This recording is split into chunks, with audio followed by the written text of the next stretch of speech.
And in verse 22, this was God creating the final setup for Jehoshaphat and the kingdom of Judah on their behalf. The Bible says in verse 22, when they began singing and praising, the Lord set ambushes against the sons of Ammon, Moab, and Mount Seir, who had come against Judah, so they were routed. Verse 23, for the sons of Ammon and Moab rose up against the inhabitants of Mount Seir, destroying them completely. And when they had finished with the inhabitants of Seir, they helped to destroy one another. So this is what happened. They went out, the singers are singing, great is the Lord is great, his mercy, his loving kindness is everlasting, and they kept singing it, and they kept singing it, and they kept moving forward, and they were moving forward not knowing they were moving to put the enemy in check.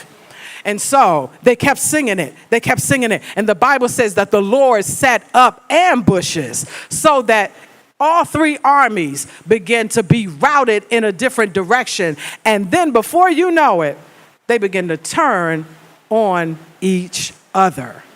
Remember what God told them earlier through the prophet, the battle is not yours. Now, there were many times during the nation of Israel's history that they did have to fight, and God still gave them the victory. But this time, they didn't have to do anything but sing.